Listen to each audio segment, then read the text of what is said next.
Oi pessoal, tudo bem? Hoje a gente vai estar dando continuidade no nosso vídeo da parte de metrologia, né? Hoje a gente vai estar justamente respondendo, né, a pergunta que um colega fez no e-mail do canal, justamente sobre interpretação de tolerância de ajuste, né? Especificamente a tolerância 55K6, né? Onde o colega justamente estava com dúvida por se tratar de uma tolerância, né, que envolve afastamentos positivos, né? 55K6 que traz justamente o mais 21 e mais 2, né, como afastamentos indicados, né, segundo a norma referente à tolerância de ajuste. Né. Então, o primeiro ponto é que o mais 21 e o mais 2 que aparece na tabela representa justamente valores milesimais. Né. Então, a primeira coisa é traduzir esses valores, né, que na verdade representa mais 0,021 e mais 0,002, né? Ou seja, 21 milésimos e 2 milésimos. Né? A tabela aparece dessa forma justamente por causa da diagramação, mas vem a indicação na mesma, informando que os valores são milesimais. Né? Então, esse aí é o primeiro passo, né? Ou seja, fazer essa indicação. Bom, levando em consideração que 55 é o valor nominal, né, a gente vai ter justamente esses dois afastamentos, né, mais 21 milésimos, mais 2 milésimos. Lembrando que o K6, nesse caso específico, observando a letra, né, por ser minúscula, indica que esse elemento ele se referencia como um eixo. Né? Então, nesse caso aí, é um eixo. Então, entra aqui como um eixo. Né? E aí vem um outro ponto. Né? Quando o elemento aparece afastamentos positivos, né, significa que ele vai ficar maior do que o valor nominal. Né? Ou seja, se você fabricar essa peça ou for analisar essa peça, você vai ver que ela será maior do que 55 milímetros. Ou seja, se você fabricar essa peça com 55 milímetros, né, ela vai ficar errada. Né? Ela tem uma faixa específica que é justamente o que a gente vai ver agora. Né? Então, nesse caso aqui, normalmente esse tipo de montagem, né, com o eixo com afastamentos positivos, né, como o caso do K6, indica que normalmente, né, montagem de elementos com interferência. Né? Bom, voltando aqui para a interpretação. Né? O primeiro ponto, né, é identificar o afastamento máximo. Né? Nesse caso, o máximo vai ser justamente 55 mais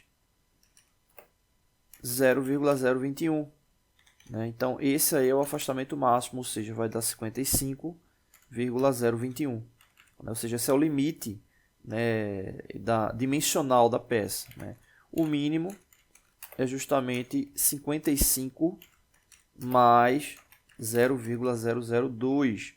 Ou seja, não tem valores abaixo de 55. Né? Muita gente confunde, acha que quando vai fazer a análise do mínimo, normalmente tem que ser feita a subtração, mas depende do sinal do afastamento. Né? Exemplo, se fosse mais 0,021 e menos 2 milésimos, o 2 milésimos, ele por seu valor menor, né, abaixo da linha nominal, né, ele seria o mínimo, nesse caso subtraindo, mas não é o caso, os dois afastamentos são positivos. Né? Então, no caso, o afastamento mínimo ele é 55,002. Né? Então, nesse caso, se a gente for observar o mínimo, a gente está levando em consideração que o elemento ele vai estar partindo do menor valor, né? Ou seja, na verdade não é que ele vai estar partindo, né? Ou seja, esse é o menor valor possível, né? E o valor máximo possível dele é 55,021. Né? Então, nesse caso aqui, a gente tem justamente o mínimo e aqui o máximo. Ou seja, qualquer valor dentro dessa faixa aí é aceitável para essa medida. Né? Lembrando sempre que o mais confiável é o valor central, né? Ou seja, seria o afastamento intermediário. Né? Para saber o afastamento intermediário, basta somar os dois afastamentos limite, né? O mínimo e máximo, e dividir por 2, ou seja, tirar uma média. Então, nesse caso aí, a gente teria 55,002, né, 55 milímetros e 2 milésimos, mais 55 e 21 milésimos. Né? Nesse caso aí, somando os dois, daria 110,023, dividido por 2, daria 55, deixa eu anotar aqui, daria justamente esse valor, 55,015, ou seja, esse aí seria o valor intermediário. Não obrigatoriamente você vai conseguir fabricar com esse valor, mas quanto mais próximo do intermediário, mais confiável é o elemento enquanto fabricação, né? Já quanto mais próximos o valor tiver dos limites, menos confiável o elemento é, né? Quando a gente fala de confiabilidade, a gente está levando em consideração característica do instrumento, característica do operador, né, o próprio local do ambiente, ou seja, que são as incertezas, né, que vai dar uma soma e vai estar indicando aí a referência de confiabilidade. Bom, essa é a interpretação aí do 55K6, espero que agrade aí o colega que mandou esse e-mail, tá bom? Não deixe de se inscrever no canal, toda semana tem vídeos novos, valeu! Oi pessoal, tudo bem? Hoje a gente vai estar dando continuidade ao nosso vídeo da parte de metrologia, né? Hoje a gente vai estar falando, resolvendo, né, uma análise e leitura sobre o paquímetro com 2 centésimos de aproximação, né, e é justamente essa leitura aqui que a gente vai estar fazendo, né. Relembrando alguns conceitos, né, a questão da resolução, né, do instrumento vai levar em consideração justamente a menor leitura que ele pode realizar com precisão. Nesse caso, a menor leitura que ele consegue realizar é 2 centésimos de milímetro, né, e essa resolução ela vem justamente da onde? A gente tem a escala principal, né, e tem justamente aqui o nônio, né, o vernier, né, que é justamente essa escala móvel, né? E se a gente for observar, a escala móvel, ela justamente representa a quantidade de subdivisões que a gente vai ter dentro da unidade da escala principal, ou seja, a unidade da escala principal é o milímetro, né? Mas em que sentido? Né?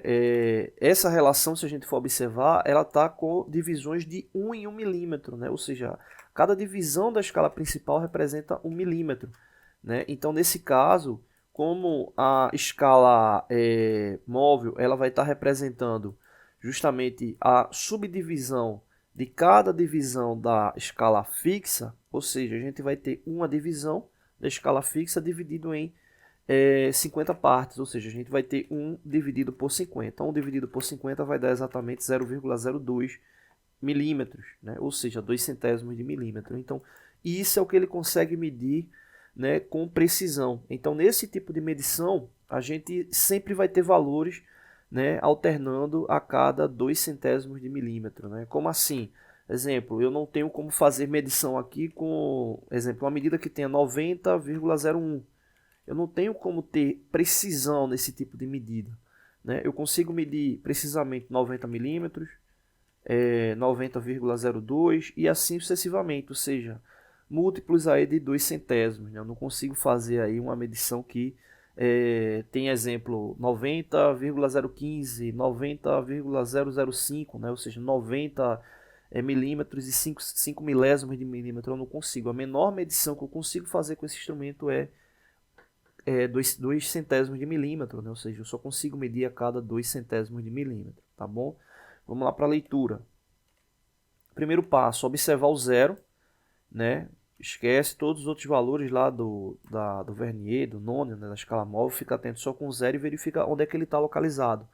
O zero, nesse caso aqui, ele já passou 90, já passou 91, já passou 92, já passou 93, está antes do 94. Então, nesse caso, a gente já tem 93 milímetros. Né? A gente precisa agora somar com a coincidência da escala móvel. Né? E aí, nesse caso, a gente vai observar aqui o valor que está coincidindo. Aqui já está destacado em negrito. Né? Então, a gente tem 40 centésimos, 42, 44. Note que eu estou falando a cada 2 centésimos, que é justamente quanto representa cada uma dessas divisões. Então, aqui a gente tem 44, 46. Né? Ou seja, a cada divisão a gente tem 2 centésimos, né? Ou, desculpa, confundi aqui, vou corrigir.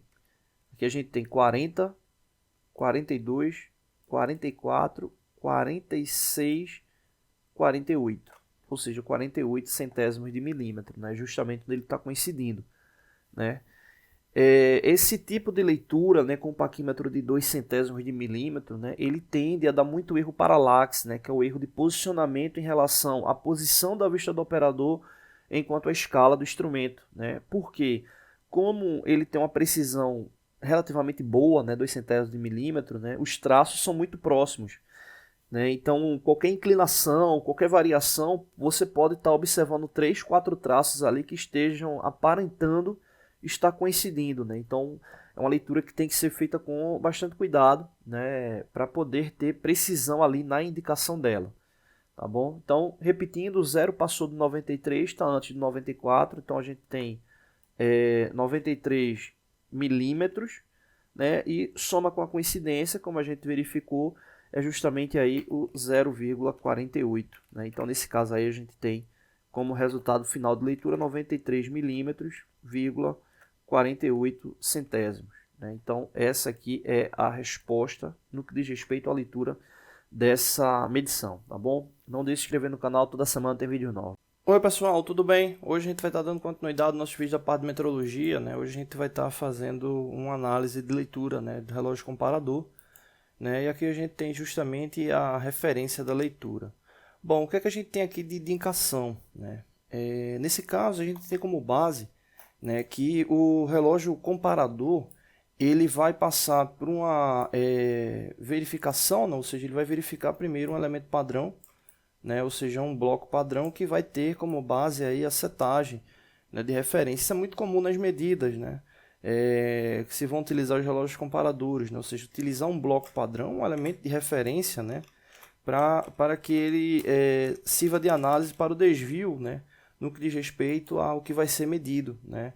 Então, normalmente você vai ter lá o bloco padrão, a peça de referência, né, e vai ter uma segunda peça, né, em contato para que se analise ali a distância, né, a medida dela, né. E essa peça ela pode estar justamente, né, com valor para mais, né, ou seja, maior do que a indicada, ela pode estar para menos, né, ou ela pode estar também no mesmo valor, né, obviamente, né, e você tem como ter uma medição bem precisa com esse instrumento, né, utilizando aí o relógio comparador, né, observando sempre o sentido do ponteiro, né. Quando ele gira sentido horário, é justamente porque a peça em deslocamento está maior. Quando ele gira sentido anti-horário, porque a peça em deslocamento está menor. Bom, então, observando aqui, né, o que aconteceu, né? A peça padrão está aqui indicada, né, 79 milímetros. O ponteiro ele teve um deslocamento, o ponteiro principal, né, teve um deslocamento para a direita, né, horário, indicando que ela teve um deslocamento para mais, né? Ou seja, a peça que ele está verificando, né, a gente tendo aqui a peça padrão de 79 e a outra peça ela vai estar um pouco maior, né? Então o ponteiro ele girou justamente para o sentido horário, né? O quanto foi que ele deslocou? Se a gente observar aqui, a resolução desse instrumento aqui é de 1/100º de milímetro, né? Então ele não chegou nem a dar uma volta completa. Como assim uma volta completa? Uma volta completa representaria 1 milímetro.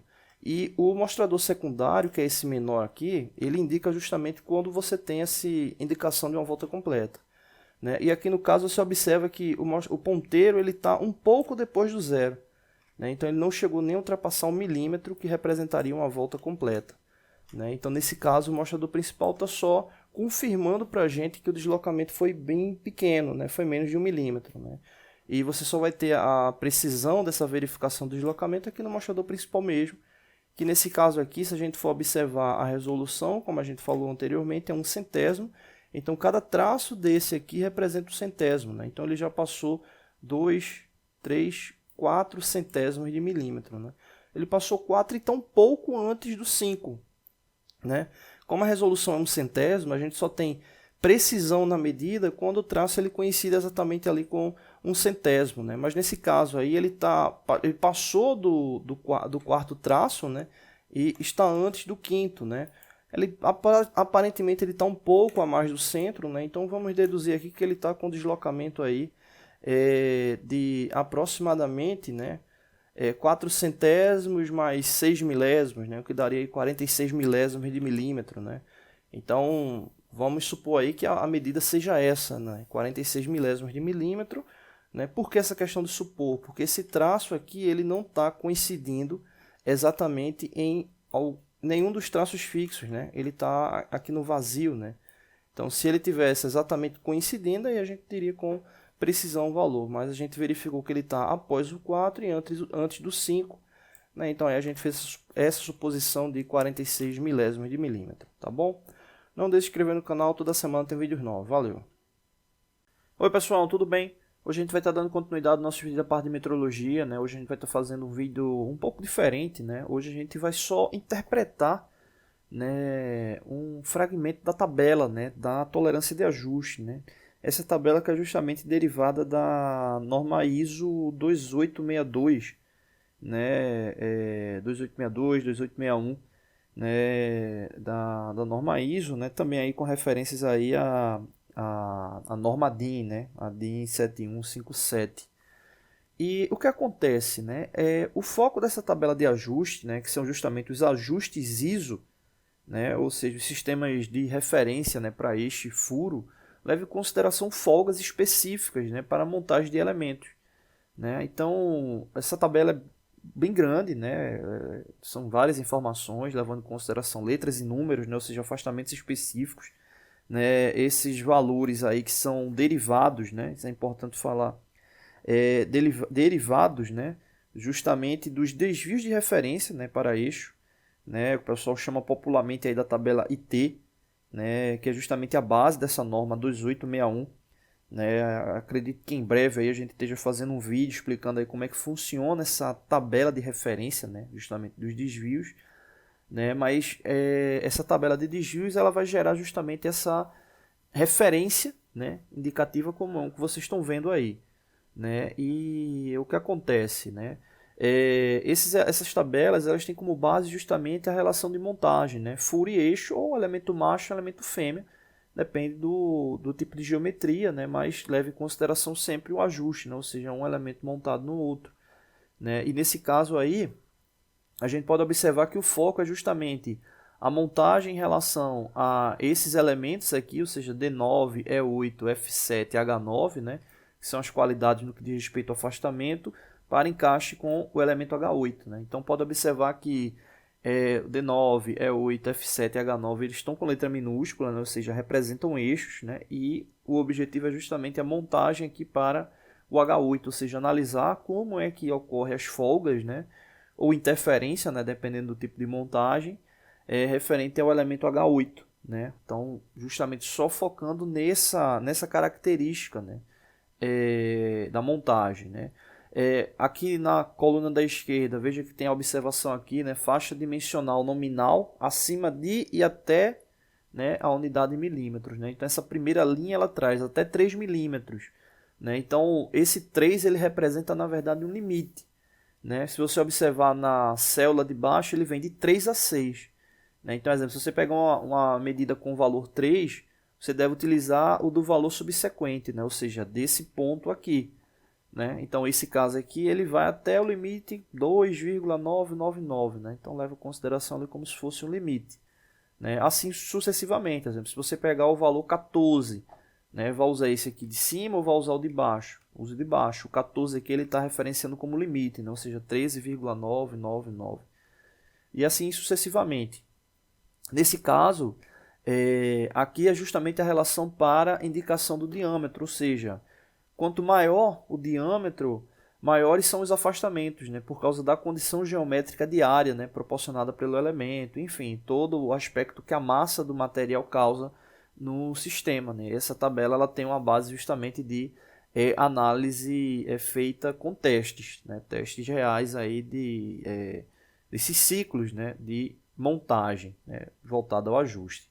Bom, nesse caso aqui, se a gente for observar, exemplo, essa primeira célula aqui, vamos supor que você tivesse um elemento, um eixo com um diâmetro de 2 milímetros e fosse fazer o ajuste H8, né, para o eixo de 2 milímetros. Aqui no caso vamos colocar o eixo D9, né, o eixo é com a letra minúscula, e um furo H8, né, ou seja, 2 milímetros nominal de referência para os dois. Ou seja, aqui a gente tem os afastamentos. Né? Então, no caso, para o furo, né? Nesse caso, o furo ele teria o valor maior, que é o que normalmente ocorre. Normalmente, mas não sempre. Né? Então, nesse caso, o furo 2H8, ele teria justamente esses afastamentos aqui, mais 14 e 0. Ou seja, significa que ele iria ter como faixa de tolerância, vou colocar aqui embaixo, colocar um pouco menor, ele iria de 2 milímetros até 2,014, né? Ou seja, seria essa aí a faixa, né, dimensional para o furo. né? No caso do eixo, né, 2D9, né, que seria justamente montado nele, ele teria esses afastamentos aqui, né, referente a menos 20 e menos 45, né? Ou seja, ele teria 2 menos 20 milésimos, né, que daria 1,980 milímetros, né? E teria também 2 menos 45 milésimos, né? Que daria 1,955 milímetros, né? Ou seja, esses aí são os valores limites, né? Máximo e mínimo para cada um das tolerâncias. Ou seja, de onde é que foi que surgiu esses valores? Esses valores eles surgiram justamente dessas indicações aqui, né? Ou seja, desses elementos aqui, mais 14 para o furo, mais 14, 0, e para o eixo menos 20 e menos 45. Né? Essa lógica de interpretação ela vale para todos os elementos. Ok? Bom, é isso. Não deixe de se inscrever no canal. Toda semana tem vídeos novos. Valeu!